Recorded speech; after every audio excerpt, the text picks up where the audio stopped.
everybody, Maurice Jackson here, Mo Media, doing some night photography, one of my first tutorials ever in the history of Mo Media. I'm here with the lovely Lena Shoots. This is Super Shoot. She's here. She's gonna do some really dope, take some dope photos of me, of her, of everybody, the whole city. I'm gonna show you guys what we're dealing with right now. You guys check that out. Oh my God, how cool is that? That's so dope, right?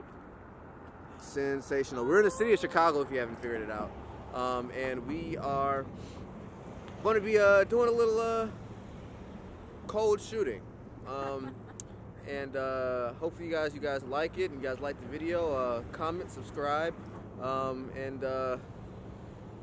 trying to figure out how many times I say in this video. And probably I'm going to be showing you guys all the tips and tricks of what we do when we're doing night photography. All right.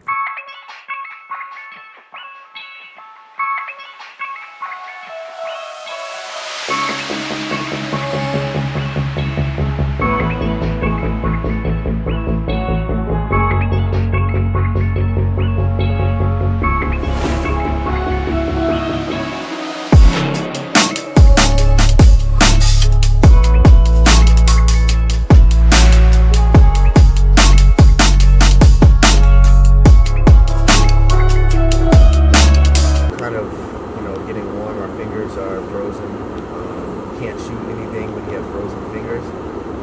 So we're just gonna go ahead and unthaw for a little bit, and then we're gonna get into the nitty gritty. We didn't know it was gonna be this cold. Elsa decided to pop her face and let it go out here. So we're gonna let her know that we're not giving up. We're not going to give up. This is gonna be a really corny vlog. It's gonna be very corny. All the corny jokes are coming. Wow, all the corn. Nope, can't leave the corn in the cow because I'm a corny person. Dad jokes all 2019. All right, so we're gonna unthaw and then we're gonna whip to the shots. We're gonna do it. All right, so guys, we're back here. I'm about to do some night photography. I got my camera set up with the specific settings that you're supposed to use for low light. So when I have my shutter speed on, just come on, check out this. Check out the camera real quick. First things first, actually, tripod. Tripod is very important for nighttime photography because you want to be able to make sure your shutter speed is as low as possible, so you can get all that light in, and also your aperture, you want it as high as possible, so you can get a good depth of field. Catch all that light, the good buttery goodness of light you got going on over there.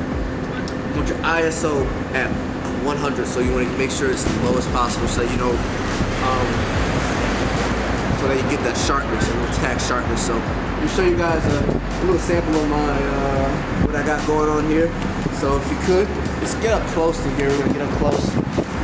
So once again, you want to make sure it's stationary, make sure that you don't got anything moving. Make sure everything's tight. And then you don't want to touch it. You don't want to make sure you don't get any camera shake. You don't get, because when you move your shutter, you're gonna have some camera shake that's gonna mess up your image and it won't be stable. And you're gonna get a lot of like little blurred lines. You're gonna kind of see these. So it's gonna take a long time for this exposure.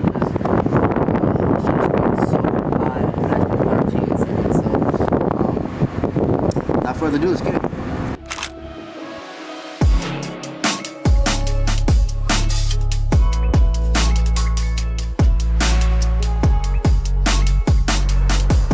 Alright guys, we just kind of finished up shooting, so you'll see the photos when I review them, doing a little review after this in the comfort of my house because it's too damn cold outside. Yeah, so it's muy frio out here for my Spanish-speaking viewers, and yeah. So before we wrap up, there's one more thing that we have to do. It's tacos. We have to get tacos because you don't get tacos, it never happened. The shoot never happened. None of this existed. So it's taco time.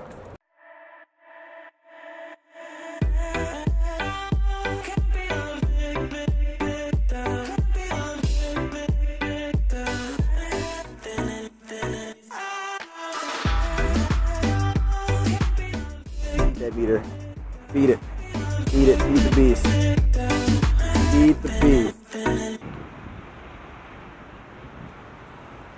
Alright, we're here at Big Wigs. We're about to go get this food. This food is so tasty. These tacos are so juicy and so succulent. We deserve it. It's so cold and holding in my pee for forever. You were doing the But you don't need to know that. You were doing the pee-pee dance. I was doing the pee-pee dance. So yeah, we're gonna go in here and get these tacos.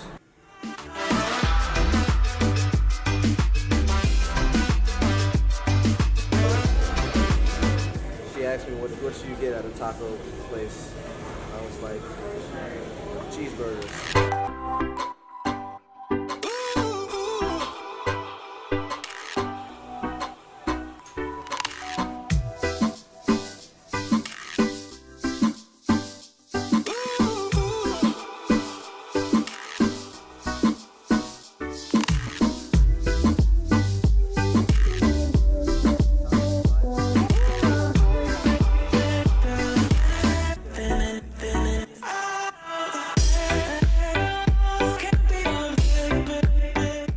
Oh my god, so we're done here eating. We're done here eating. We're about to, I'm about to go to a gig in the south suburbs, and I think Elena, she's probably about to go back. I got plans in Chicago. Oh, she has plans in Chicago because she's such a great photographer and the best one out here. My focus is terrible. So that's all for today, guys. We're gonna go go our separate ways, edit these photos, and yeah, man, like the video, subscribe, peace, and chicken grease and tacos. Catch you later.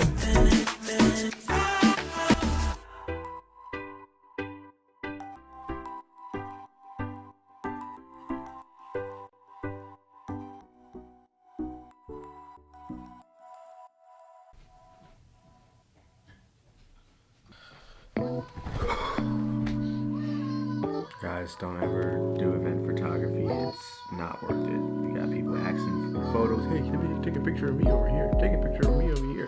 If you don't take this picture of me, I'm not gonna pay you. What? What? Anyways, that's a whole nother thing I'm talking about, event photography.